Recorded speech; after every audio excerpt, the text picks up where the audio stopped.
Last night, President Biden gave a State of the Union address that might have worked okay for a popular administration that had been successfully tackling America's problems and actually earning high marks. But that's not the reality in which we live. Democrats spent the last 12 months making major and painful policy errors. The public overwhelmingly disapproves.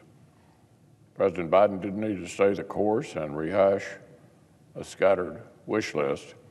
He needed to make a dramatic pivot, but he chose not to. The President first discussed Ukraine. Everyone agrees with the sentiments President Biden expressed, but the sentiments are not enough. The President articulated no meaningful new steps, no specific plan. He made no explicit commitment to keep flowing weapons, intelligence, and advanced capabilities into Ukraine as long as the Ukrainians need them. Nor did he explain why his administration was slow to provide lethal assistance in the first place. Instead, the President focused on trying to claim credit for the remarkable European and worldwide response that his administration did not foresee, let alone orchestrate. Apart from Ukraine, the President's other remarks on our dangerous world were not just insufficient, they were basically non-existent. The President spoke for over an hour, but only mentioned China twice. Neither time had anything to do with national security or military modernization. The President only mentioned Iran one time, and it was literally by accident. Zero mentions of North Korea, zero mentions of the botched Afghanistan retreat the administration originally boasted was a, quote, success, end quote. Our 13 service members who lost their lives are completely unmentioned until Governor Reynolds took the microphone. And zero mentions of rebuilding the defense budget that President Biden actually tried to cut last year.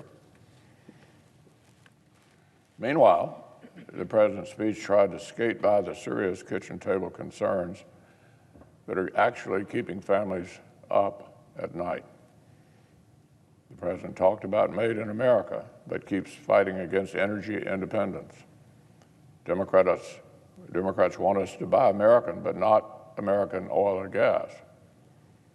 On President Biden's watch, we've set a new record for importing Russian oil, and we're begging OPEC to produce even more. And his energy vision is to dump huge subsidies into supply chains that are dominated by China, borrowing from our grandkids to build back Beijing. The President tried yet again to revive the zombie spending plans, which a bipartisan majority of senators have already killed and buried because they would make inflation even worse. He tried to brag about fancy technology on our southern border as if we hadn't just seen a new record for illegal crossings on his watch. The President's address was not responsive to the country's concerns. He needed to pivot, but he didn't.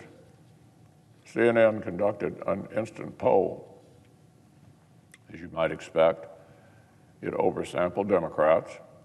Even so, the percentage who gave the President's speech high marks was the lowest they'd seen in 15 years. Now, Iowa's hugely successful Governor Kim Reynolds offered the clearest possible contrast. She spoke for the working families who are suffering under Democrat policies.